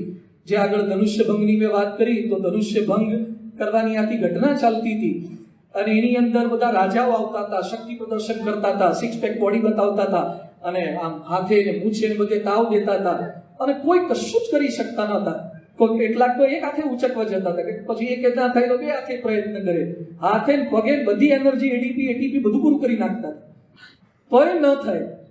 અને એ સમયે લક્ષ્મણથી રહેવાયું નહીં. એટલે લક્ષ્મણ કે ભાઈ હવે તો બહુ વધારે પડતી પ્રતીક્ષા કહેવાય, આટલી ધીરજ હારી નહીં, હવે ઊભા થઈ જાઓ. કારણ કે લક્ષ્મણને વધારે માઠું ત્યારે લાગી આવ્યું કે જનક રાજા એવું બોલ્યા કે મારી સૌથી મોટી ભૂલ હોય તો મેં આવી પ્રતિજ્ઞા કરી, મારી મોટી ભૂલ છે. મને ખબર નહોતી કે શિવ ધનુષ્ય તોડે એવો કોઈ ક્ષત્રિય પૃથ્વી પર જન્મ્યો જ નથી, નહીં તો મારી દીકરી અવિવાહિત રહેવી કોઈ પ્રતિજ્ઞા કરત જ નહીં. એટલે લક્ષ્મણને વધારે લાગી આવ્યું કે બે ક્ષત્રિય બેઠા છે અને જોતા નથી, હજી અમારો તો વારો આવવાનો જ બાકી છે, અને તમે બારોબાર સ્ટેટમેન્ટ આપી દો છો પૃથ્વી ક્ષત્રિય વગરની થઈ ગઈ, અને હવે તો ભાઈ ઉભા જ થઈ જાઓ. રામ ભગવાન લક્ષ્મણ સામે જોઈને કહે છે કે ધીરજ રાખ, હાલ ઉભા ના થવાય. અને ઘણી વાર મજાકની અંદર કથાકારો કહે છે કે રામ ભગવાન લક્ષ્મણને કહે છે કે મારે ઊભા થવું છે, પણ ગુરુજી ગ્રીન સિગ્નલ આપવા જોઈએ ને. બાજુમાં વિશ્વામિત્ર જે લઈને ગયા હતા એ ગ્રીન સિગ્નલ મને આપવા જોઈએ, પણ રામ ભગવાનનો આચાર હતો, ખાલી મજાકની વાત નથી. રામ ભગવાનને જ્યાં સુધી વિશ્વામિત્ર ઋષિએ ન કીધું ઉઠવું રામ, ભંજવું ભવ ચાપા, ઉઠવું રામ, હવે રામ ઊભા થાવ અને હવે શિવ ધનુષ્યનો ભંગ કરો, પછી જ રામ ઊભા થયા છે. અને ઊભા થતા પણ રામે આમ કોલર સરખા કર્યા હોય, બાયો ચડાઈ હોય, ઇન્સર્ટ ફૂટાઈ કર્યું હોય, કે આમ કર્યું, એવી કશી વાત નથી આવતી રામ ભગવાનના જીવનની અંદર. રામ ભગવાન ઉઠ્યા પછી પણ પહેલું વંદન કરે છે, ગુરુજનોને વંદન કરે છે, વડીલોને વંદન કરે છે, તમામ જે હારી ગયા છે એ બધા સામે પણ મસ્તક નમાવીને વંદન કરે છે. અહીંયા લખે છે ગુરુ હિ પ્રણામો મનહી મન કીના, અતિ લાગવ ઉઠાઈ ધનુલીના. બધાને વંદન કરે છે એમના આચારની અંદર આપણને જોવા મળે છે. બીજું સર્વજ્ઞાતા છતાં પણ બધાને પૂછીને કરવાની ભાવના એ ભગવાન રામના જીવનની અંદર હતી. ઘણી વાર આપણે બધું જાણતા હોય તો બીજાને પૂછીને શું કરવા કરીએ. જ્યારે રામના જીવનની અંદર આચારની અંદર આ માનવતા હતી. જંગલની અંદર ગયા અને વાલ્મીકી ઋષિને પૂછે છે કે અમે નિવાસ કરીને સીતા સાથે ક્યાં રહીએ, એવું કઈ યોગ્ય સ્થાન આપ અમને બતાવો. હવે આપ તો યુગપત સર્વમ પ્રત્યક્ષેણે સદા સ્વત બધું જ જાણી શકો એવા છો, છતાં પણ ભગવાન શ્રી રામ વાલ્મીકીને પૂછે છે. સેતુ બાંધતા પહેલા, સમુદ્ર તરતા પહેલા, સમુદ્રને ઉલ્લંઘન કરતા પહેલા સુગ્રીવ અને વિભીષણને પૂછે છે સુની કપીશ લંકાપતિ વીરા, કેહી વિધિ તરીય જલધિ ગંભીરા. કે સુગ્રીવ, હે જાંબવાન, આપણે શું કરીએ તો આ સમુદ્રનું ઉલ્લંઘન કરીને આપણે ત્યાં સુધી પહોંચી શકીએ. પંચવટીમાં લક્ષ્મણને પૂછે છે કે કયા પ્રકારે કુટીર આપણે બનાવવી જોઈએ. લક્ષ્મણને પૂછીને કરે, વિભીષણને પૂછીને કરે, સુગ્રીવને પૂછીને કરે, સર્વજ્ઞાતા હોવા છતાં પણ બીજાને પૂછીને કરે. એટલે પ્રમુખ સ્વામી મહારાજ કહેતા કે પાંચને પૂછીને કરે. જે મહામાનવ છે, જે સજ્જન છે, જે સાધુતા સભર છે, પૂછીને કરે એટલું નહીં, પોતે જ કર્યું હોય, પોતાની શક્તિ સામર્થ્યથી થયું હોય છતાં બીજાને આગળ કરે, બીજા દ્વારા ઇનામ અપાવડાવે. યુદ્ધ પછી જ્યારે અયોધ્યામાં આવી ગયા અને અયોધ્યાથી બધા વાનરો ને બધા પાછા જતા હતા તો બધાને બક્ષિસ આપવાની હતી. રામ બધી બક્ષિસ પોતે નહોતા આપતા, કેટલીક બક્ષિસ લક્ષ્મણના હાથે અપાવડાવે, બીજા બધા ભાઈઓના હાથે અપાવડાવે, બીજાને આગળ કરતા હતા. તો આપણે એમના આચારની અંદર માનવતા. પોતે રાજા હતા, બધાને કહી શકે, ખખડાવીને કદાચ કહી શકે, અને બીજા એમને કહી ન શકે એવું વ્યક્તિત્વ બનાવી શક્યા હોત. બે પ્રકારના વ્યક્તિત્વ હોય, એક ગમે તેને ખખડાવીને કહી શકે એવું, અને બીજું ગમે તે હોય એને ખખડાવી જ ન શકે. બે પ્રકાર હોય છે. આપણે ગમે તેને ખખડાવી શકીએ એ પણ એક વ્યક્તિત્વ છે, અને કોઈની તાકાત નથી કે એને ખખડાવી શકે આવું પણ વ્યક્તિત્વ હોય. બંને લગભગ ભેગા રહેતા હોય છે. રામ ભગવાનના જીવનમાં કેવું હતું અહીંયા લખે છે. રામ અયોધ્યાવાસીને કહે છે, જો અનીતિ કછુ ભાષો ભાઈ, તો મોહી બરજહુ ભય વિસરાઈ. હું કઈ અનીતિની વાત કરું અથવા તો કાર્ય કરું તો નિર્ભય થઈને મને રોકજો. રામ ભગવાન આવી વાત અયોધ્યા વાસીને કહે છે. અને જંગલમાં જતા એક સરસ પ્રસંગ બને છે કે સીતાજી રામ ભગવાનને કહે છે કે આપણા શાસ્ત્રોમાં લખ્યું છે કે 3 પ્રકારના દોષ હોય, મિથ્યાપાત, વ્યભિચાર અને વેર વિના હિંસા. તમારામાં મિથ્યાપાત તો હોય નહીં, વ્યભિચાર તો સ્વપ્ને પણ સંભવે નહીં, પણ તમે જે ધનુષ્ય ભેગું લીધું છે તો મને સમજાતું નથી કે આપણે જંગલમાં તો તપસ્વીનો વેશ ધારણ કરવાનો છે, તપસ્વીની જેમ રહેવાનું છે, તો ધનુષ્ય ભેગું લેવાની જરૂરિયાત શું છે? આવું સીતાજીએ પ્રશ્ન પૂછ્યો. તમે જો આ રીતે કોઈ પ્રોજેક્ટ માટે જતા હોય અને તમારા ઘરવાળા ભેગા આવતા હોય પછી આવો કંઈક પ્રશ્ન પૂછો તો આપણે શું કહીએ? હું એટલે જ ના પડતો તું ભેગી આવી શકતે, હું જે લેવું હોય તારે શું લેવા દેવા છે? હજી તો ધનુષ્ય લીધું છે, સુદર્શન ચક્ર એ લઈશ. રામ ભગવાન સીતાજીને શું કહે છે કે દેવી આપની વાત બિલકુલ સાચી છે, 3 પ્રકારના દોષ શાસ્ત્રમાં લખ્યા જ છે, અને મારે ધનુષ્ય બાણ આમ તો તપસ્વી તરીકે ન લેવું જોઈએ, પણ મેં જે ધનુષ્ય બાણ લીધું છે એ કોઈ હિંસા કરવા માટે નથી લીધું, પરંતુ પરિત્રાણાય સાધુનામ, સાધુજનોની રક્ષા કરવા માટે મેં આ ધનુષ્ય બાણ લીધું છે. અને એ તો અમારી અવતારોની ફરજ છે કે અમારા આવા સજ્જનોની રક્ષા કરવી. તો કોઈ પ્રશ્ન પૂછે એનો પણ એ શાંતિથી જવાબ આપી શકતા હતા. આપણે એમની માનવતા હતી. કોઈના વિચારો ઉચ્ચારોથી પાછા ચલિત નથી થયા. ક્યારેક કેટલાક માણસો સારા હોય, એકલા હોય ત્યારે સરસ રીતે વર્તતા હોય, પણ પછી કોક એને ચડાવનારા મળે ને તો પાછું એનું ધ્રુવ તારો પેલું આમ એની નીડલ થોડીક ફંટાઈ જાય છે. ઘણા હરિભક્તો અમને વાત કરતા હોય છે કે સ્વામી દીકરાની બહુ પહેલા બહુ જ સારી હતી, પણ કોણ જાણે રિમોટ કંટ્રોલ છે ને ઘેર મૂકી નાખી છે, રિમોટ કંટ્રોલ ઘેર મૂકી નાખી છે, ત્યાં બેઠા બેઠા એને ચઢાવે છે, એટલે એના આચાર બધા ફરી ગયા. પહેલા આવું નહોતું. ક્યાંક કેટલાક પુરુષો માટે પણ આવું કેટલાક કહી શકે, કેટલાક બહેનો માટે પણ આવું કહી શકે કે પહેલા સારા હોય પણ પછી એના આચાર પરિણમે છે દુષ્ટતા તરફ. કેટલાક નિર્વ્યસની હોય પણ પછી એવી સોબત થાય એટલે પણ એના આચાર ગલત માર્ગે જતા રહે છે. રામ ભગવાનને ક્યારેક એવા વિચાર આપનારા પણ મળ્યા છે, ક્યારેક એવા ઉચ્ચારો પણ સંભળાયા છે, પણ રામ ભગવાનના પોતાના આચારમાં લેશ માત્ર ફેરફાર નથી થયો. લક્ષ્મણ જ એકવાર રામ ભગવાનને કહે છે કે તમે તો જંગલમાં જવાની આપણને બેની વાત કરો છો ને સીતા સાથે, મને તેમ થાય છે કે આ પિતાને છે ને જેલમાં પૂરી દઈએ, આ બાપને જેલમાં પૂરી દઈએ, પછી તમે રાજા થઈ જાઓ. તમે રાજા થઈ જાઓ પછી તમે જ કેન્સલ કરી દો કે જંગલમાં જવાનું નથી, તો જવાનું થાય જ નહીં. શું કરવા જંગલમાં જવાનું? ભૂલ આપણી કોઈ ભૂલ નથી તો જંગલમાં શા માટે જવાનું? દશરથને કેદ કરી જ લઈએ, વાંક વગર જેલમાં શા માટે જવાનું? આવું કહેનારા લક્ષ્મણ હતા. અને જ્યારે આપણને કોઈ આવા કહેનારા મળે ને કે તમને અન્યાય થયો છે, અને એ સમય એકદમ સાચું બની જાય. કોક આપણને નહીં હાથ જોનારા મળે ને એમ કે તમને બહુ જ અન્યાય થયો છે, ખરેખર તમે સાચી વાત કરી, તમને બહુ અન્યાય થયો છે, સતત તમને અન્યાય થઈ રહ્યો છે, તમને તો સત્સંગમાં અન્યાય થાય છે. વાત સાચી જ છે, મને અન્યાય જ થાય છે, બધે અન્યાય થાય. જ્યારે રામ ભગવાનને લક્ષ્મણ કહે છે ત્યારે રામ ભગવાન શું કહે છે? લક્ષ્મણ, મારા માટે પિતૃ આજ્ઞાથી રાજ્યમાં જવું કે જંગલમાં જવું એ બંને સમાન છે. જંગલમાં જવું કે રાજા થવું એ બંને સમાન છે. કોઈના આચાર થકી, કોઈના ઉચ્ચાર થકી કે કોઈના વિચાર થકી પણ એમના આચારની અંદર લેશ માત્ર ફેરફાર થતો નથી. માણસ ગમે તેટલો સારો હોય પણ ક્યારેક જ્યારે બહુ દુઃખ આવી પડે ત્યારે એના મોઢાની રેખાઓ, એના આચાર થોડાક બદલાઈ જતા હોય છે કે કેમ આવું દુઃખ મને આવી પડે છે. મનમાં થોડો રોષ પણ જન્મે. જ્યારે રામ ભગવાન માટે લખ્યું છે, કૌશલ્યા ભરતને કહે છે, જ્યારે ભરત પાછા આવ્યા ત્યારે તો રામ, સીતા અને લક્ષ્મણ નીકળી ગયેલા હતા. એટલે ભરત પૂછે છે કે મારા ભાઈ ક્યાં ગયા અને કઈ રીતે આ બધી ઘટના બની ગઈ. એ સમયે કૌશલ્યા ભરતને કહે છે, મુખ પ્રસન્ન મન રંગ ન રોષું, સબ કર સબ વિધિ કરી પરિતોષું. આખી ઘટના સંભળાવીને કહે છે કે તારા ભાઈને જંગલમાં જવાનું થયું છતાં પણ ભાઈના ચહેરાની એક રેખા પણ બદલાઈ નથી.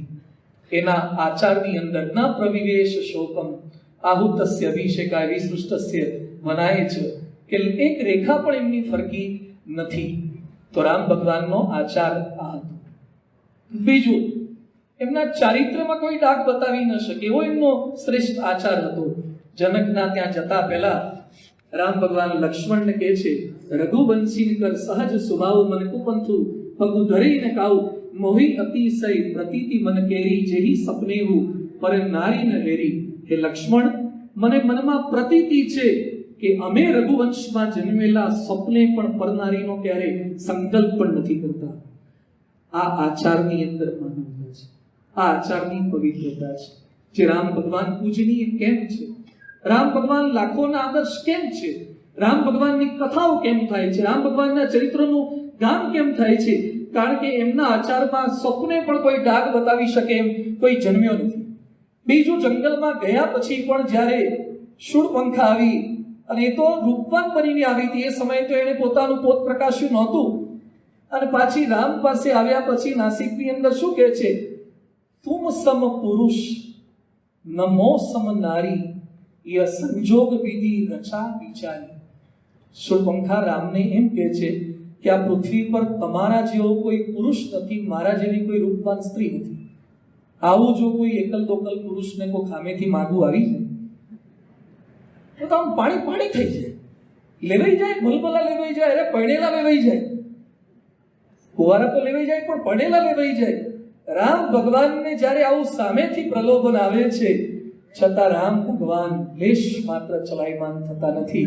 અરે સીતાના ત્યાગ પછી પણ વાલીના વધની ઘટના પછી વાલીની પત્ની પણ હતી, રાવણના વધ પછી મંદોદરી પણ હતી, પણ રામ લેશ માત્ર ચલિત થયા. આચારમાં કોઈ આંગળી ચીંધી શકે એવી ઘટના પણ બની તો એમનો આચાર એ નક્ષિક પવિત્ર હતા, ચારિત્રવાન હતા. બીજું, ઘણીવાર સર્વગુણ સંપન્ન હોય એટલે છૂપો અહંકાર આવે.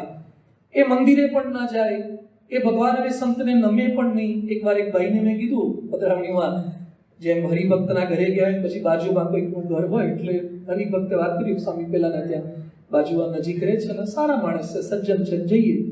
એટલે મેં ભાઈને બધી મહિમાની વાત આપણે હરિભક્તે કીધી. પછી મેં કીધું તમે આવતા હોય તો મંદિરે, મને કે હું ખોટું બોલતો નથી, ખોટું કોઈનું લેતો નથી, ખોટું કોઈનું ખાતો નથી, મારે મંદિરની જરૂર હું શું કરા કોઈ પગે લાગુ, મારે કશું સાંભળવાની જરૂરિયાત નથી.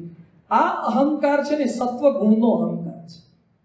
જેમ રજોગુણ તમોગુણ છે ને, હું સારો જ છું તો કોઈને બીજાને શું કરવા પગે લાગુ, હું ખરાબ કરતો નથી, હું અપ્રમાણિક થતો નથી, તો મારે મંદિરની જરૂર શું, મારે રવિ સભાની જરૂર શું, મારે કથાની જરૂરિયાત શું છે? રામ ભગવાને પોતાના આચારથી આપણને બતાવ્યું છે તમે ગમે તેટલા શ્રેષ્ઠ હો, સર્વગુણ સંપન્ન હો, છતાં પણ ભગવાન અને સંતને નમવાનું છે, છુપો અહંકાર નથી રાખવાનો. રામ માટે લખ્યું છે કે રામ ભગવાન જ્યારે રાજગાદી પર બિરાજમાન હતા, સીતાજી પણ બિરાજમાન હતા, અને એ સમયે નારદજી આવ્યા અને જેવા નારદજીને જોયા અને રામ ભગવાન ગાદી પરથી ઊભા થઈ ગયા અને પછી ભગવાન કહે છે તાતે નારદમય બળભાગી યદ્યપિ ગુરુ કુટુંબ અનુરાગી. હે નારદ, હું ભાગ્યશાળી છું કે મારા ત્યાં આવા સંતના પગલા થયા. રામ ભગવાન નારદજીને જોઈને શું કહે છે? હું ભાગ્યશાળી છું કે મારા ત્યાં સંતના પગલા થયા. આપણે તો આપણા ઘેર BMW પાર્ક થાય તો ભાગ્યશાળી મનાય, અથવા તો પૈસા આવે, લોટરી લાગે કે અથવા સારી નોકરી મળે તો ભાગ્યશાળી મનાય. આમ ભાગ્યશાળી આપણા પગલા એ રીતે ભાગ્યશાળી મનાય. સંતોને ક્યારેક થાય, ઘણી વાર કહું છું કથામાં કે અમે એકવાર વિશ્વબંધુ સ્વામી બંને સંતો કોઠારીયા બાજુ એક ભાઈના ઘરે અમે પધરામણી ગયા અને ઘરમાં પ્રવેશ કરવા જતા હતા ત્યાં પેલા ભાઈએ અમને રોક્યા. એમ કે સ્વામીજી એક મિનિટ ઉભા રહો. શું થયું, કઈ ભૂલ થઈ ગઈ શું? કે ઉભા એક મિનિટ ઉભા વિધિ કરવાની.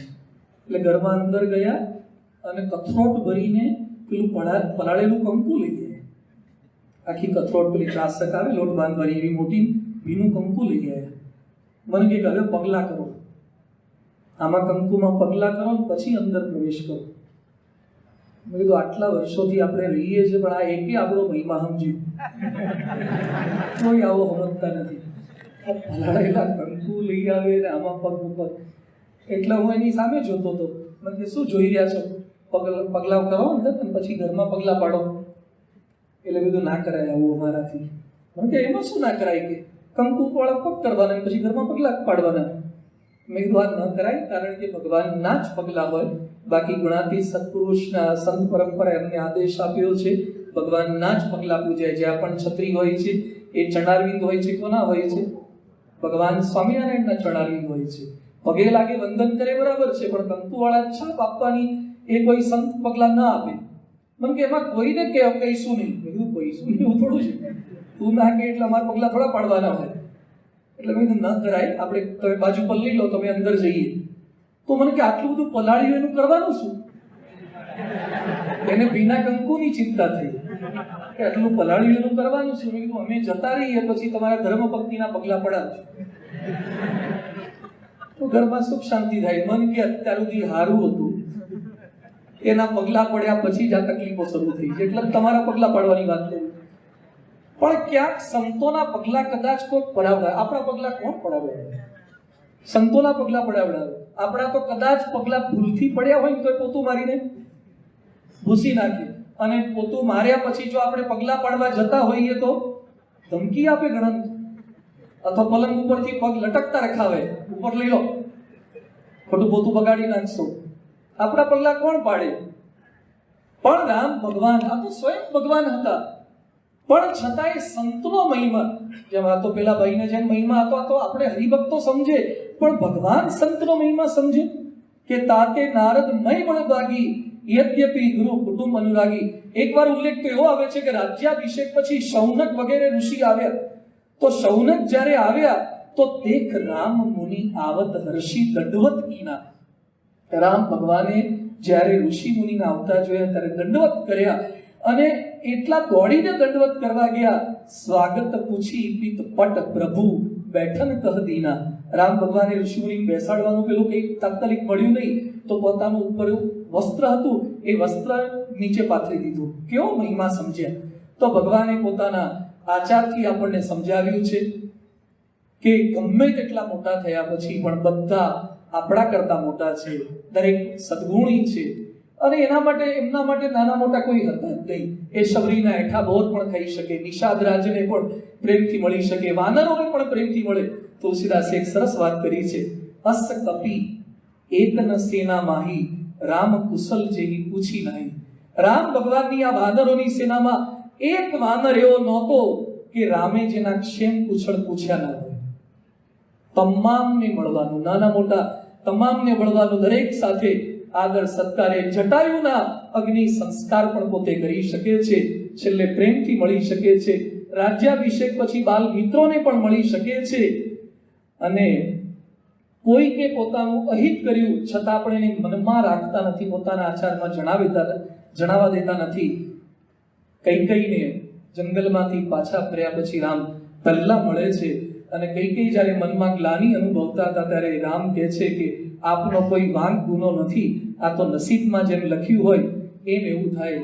તો કળિયુગની અંદર ભગવાન શ્રી રામે આપણા પરિવારની અંદર, આપણા વ્યક્તિગત જીવનમાં, આચારમાં, ઉચ્ચારમાં, વિચારની અંદર જે પ્રશ્નો આવે છે, જે વિડંબણાઓ આવે છે, એ બધી જેમને આવી છે. હજુ તો એના કરતા પણ અધિક ઉલ્લેખ વાલ્મીકી રામાયણમાં પણ છે, તુલસી રામાયણમાં ગોસ્વામી તુલસીદાસે પણ કરેલો છે. પણ આપણે 3 વાતને સમજવાનો પ્રયાસ કર્યો છે. માનવ કોને કહેવાય? જેના વિચારમાં માનવતા હોય, ક્યારેક કોઈનો હિત થયો વિચાર ન હોય. બીજું, એના ઉચ્ચારમાં માનવતા હોય, અને ત્રીજું, એમના આચારની અંદર માનવતા હોય. ભગવાન શ્રી રામના જીવનની અંદર આ આપણને ડગલે ને પગલે દેખાયું છે. એટલે આજે લાખો વર્ષ પછી પણ ભારતની તમામ ભક્તિ ભાવ સભર એવી પ્રજાને, લાખો સંતો ભક્તો ભેગા થઈને રામ ભગવાનના મંદિરનું પુનઃ નિર્માણ અને નવેસરથી જાતો આખું રામ મંદિરની પ્રતિષ્ઠા કરવાની. વર્ષો પહેલા જ્યારે સોમનાથ મંદિરનો જીર્ણોદ્ધાર સરદાર વલ્લભભાઈ પટેલે કરાવ્યો અને સોમનાથ મંદિરના નિર્માણની ઘટના થઈ, તો આજે આપણે ઇતિહાસમાં વાંચી શકીએ છીએ કે સોમનાથ તૂટ્યું હતું, પછી સોમનાથનો જીર્ણોદ્ધાર થયો, અને હવે તો સુવર્ણ રસિક પતરાથી આખું સોમનાથ કરવામાં આવ્યું છે. પણ એ ઘટનામાં આપણે કેટલાક સાક્ષી નહોતા બન્યા. આપણી હયાતીમાં સોમનાથનો જીર્ણોદ્ધાર નહોતો થયો. હવે આપણે જીવશું ત્યાં સુધી કહી શકશું, અને અનેક લોકોને કહી શકશું કે રામ મંદિરનું નિર્માણ અમે પૃથ્વી પર હતા ને થયું હતું. અયોધ્યામાં રામ મંદિરનું નિર્માણ, રામલલાની પ્રતિષ્ઠા અમારી હયાતીની અંદર થઈ હતી. પછી આપણે અનુકૂળતાએ જઈ શકીએ, વસ્તુ જુદી છે. પણ ખરેખર આપણે નસીબવાન છીએ, ભાગ્યશાળી છીએ. અને આજે ભગવાન શ્રી રામ, ભગવાન શ્રી કૃષ્ણ અને ભગવાન સ્વામિનારાયણના ચરણોમાં વિશેષ પ્રાર્થના તો એ કરવાની છે કે જે રીતે પ્રમુખ સ્વામી મહારાજે સનાતન ધર્મના તમામ દેવી દેવતાઓને આદર આપ્યો છે, સત્કાર આપ્યો છે, ન કેવળ એમના ગુણોનું ગાન કર્યું છે, પરંતુ એની પ્રતિષ્ઠાઓ કરી છે. અને હમણાં જ મહંત સ્વામી મહારાજ રોબિન્સવિલમાં અક્ષરધામની પ્રતિષ્ઠા કરીને આવ્યા, અને એમાં રામ સીતાની મૂર્તિની પ્રતિષ્ઠા કોના હાથે કરાવડાવી? રામ મંદિરના કોષાધ્યક્ષ પૂજ્યપાદ ગોવિંદ દેવગીરીજીના હસ્તે કરાવડાવી. અને રામ મંદિરના કોઠારી સમાને સંત બોલ્યા કે જાણે મારી પાસે રામ સીતાની મૂર્તિની પ્રતિષ્ઠા કરાવીને મહંત સ્વામી મહારાજે રામ જન્મભૂમિના પ્રતિષ્ઠા મહોત્સવનો શુભારંભ કરાવી દીધો છે. આ મહંત સ્વામી મહારાજે કરાવ્યું. વિશ્વના અનેક મંદિરોની અંદર એમને ભગવાન શ્રી રામની મૂર્તિની પ્રતિષ્ઠાઓ કરી છે. આજે જેમ હું અત્યારે આપ સમક્ષ રામના ગુણોનું ગાન કરી રહ્યો છું, એમ અનેક સંતો રામાયણ પર કથા કરે છે. સ્વામિનારાયણના સંત હોવા છતાં પણ રામચરિતમાનસ ઉપર કે વાલ્મીકી રામાયણ ઉપર દિવસો સુધી કથા પારાયણ કરે છે.